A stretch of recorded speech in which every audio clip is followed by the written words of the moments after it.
Hi everyone, this is Vignesh here. Welcome back to the tutorial series on compiler design. In the previous video, we saw about how to write regular expressions for lex, and then we did few examples on identifying digits, letters, words, and numbers. And we also saw how to define a regular expression and reuse it throughout your file. And then we found how to ignore invalid characters.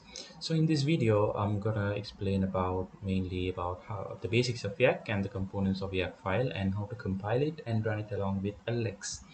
So without any further ado, let's move on to this. And I've already created the example.y file. So Y extension stands for the YACC. And then if we see the structure of this file, it's pretty much identical for to what we saw on our lex as well. So uh, basically we have the include section, and then we have here for declaration, and the third section is mainly for writing rules. Here we wrote here also we wrote some rules which we call as regular expression. Here we are going to write some grammar, or like the production rules. And in the third section we are going to write some user defined functions like we did before to process whatever we want if some conditions are met inside these rules or whatever. So that is what that is what we have inside this lac and yak. And let's try to write a sample program here. So here what I'm going to do is I'm going to make yak as my entry point inside the program. So I'm going to move the int main method inside the YACC file, and here, without calling yylex, I am gonna call ypass. So what it does is it calls the parser of this YACC parser method of this YACC, and then what the parser does is it will call the lex automatically whenever it needs. If we need any token identification here, it will invoke the lex and then checks if this token has been defined. So the lex will return some of the tokens if needed, if YACC requests, right? So here we'll write some rules, and I'll come back to that in shortly. And here we can define something called tokens. So we can define tokens or the precedence or and so on. So for more I'll speak about this more detailed in upcoming videos, and for now let's see how we can define tokens here. So tokens we define by percentage sign followed by token, and then the name of the token usually defined in all caps. You can define as you like. So I'll define in all caps. So the tokens which we identified are digit, uh, digit, letters, numbers, and words. So let's define digit, number, letter, and words. So these are the four tokens that we have identified. So if these tokens are identified, the YACC will return some sort of a token to this. So the definitions are used here, and the YACC will get access to it. I'll let you know how YACC accesses these tokens. And then if a token is identified, it will return a value. Actually, this token will store some values like 1, 2, 3, some sort of an ID. So we define by a name, but what happens behind the scenes is like it has some sort of an ID for it, and if a digit is found, it'll return 1. If number is found, it'll return 2 to there. So that's how these two guys talk to each other. So now we have defined tokens, and we have to inform legs that if these tokens are identified, then return it to YACC. Alright, so how we return is we have to write some additional functions here.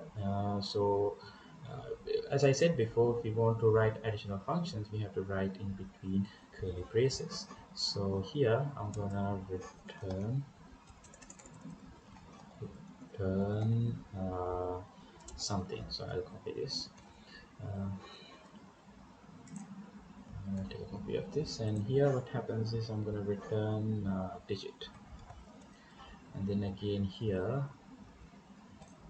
I'm going to return the token, and then inside here I'm going to return the letter token, and Finally, here I'm gonna return the word token. All right. So that is it. So if this regular expression is met, it's going to return something to the YACC. So that is pretty much here. And then we can start off writing rules. So rules are nothing but the productions which we have in compiler. I think you might have come across this when when you have gone through the theory of compiler design. And I'm gonna write a simple rule. So I'm gonna name it. So you can name it whatever you want. I'm gonna name it as rule here. And inside this rule, I'm going to define to a simple scenario like imagine that you are going to define a variable and assign a number to it. So that's a real world example. So here we define a variable equal to 1. So in order to identify this rule, we have to write something here, right? So a variable can be identified by a word. So here there can be different rule for a variable, but for now simply I'm going to take if any word is given, we are going to consider it as a variable. So I'm going to say, okay, identify if a word is identified. Okay, then this rule will start checking for uh, the next token. So the next token that I'm going to define here is equal sign. So a variable should be followed by an equal, and then this equal sign should be followed by a number. Okay, so if this rule is found, then do me a favor, print on console that rule is matched. Okay, rule is matched is the thing which we're gonna print on the console if this is matched. So if it doesn't match, this parser will throw an error. Okay, there is this what you have entered does not belong to any of the rule that is defined, so I'm going to throw an error. So that is the default behavior of YACC. And then so we have defined a word equal and number, and this equal, so we need to define this equal somewhere, right? Or else this YACC would not know what sort of token it is. So it'll always identify anything other than the defined expressions as an invalid input. So here I have to write a regular expression to see equal symbol. So we can write any sort of symbol like asterisk or brackets, dollar symbol, or whatever we want. So for now, equal is sufficient for us. So we print as equal operator, and then followed by a new line, and we say to return. So here, uh, so here we have not defined any tokens. So we can define a token for this, but it's not necessary. So not always you are requested to define tokens. You might return the exact value to check as a string that if this value, if this token is there without going through, without defining up here, we can check directly if equal is there. In order to do that, we have something called by text. So by text is nothing but the direct input that the user types. It is stored inside by text, and here in C we always return the pointer to that string. So the pointer is nothing but the memory location where this string is stored. So inside text we are going to have this equal symbol, and this will return the pointer to YACC, and YACC will check, okay, if there is an equal sign or not, and then if it's okay, and it will check for number. It's simple, right? It's nothing complex, and I think we can compile this. Let's see if we have missed anything. Okay, so let's open the terminal and try to compile.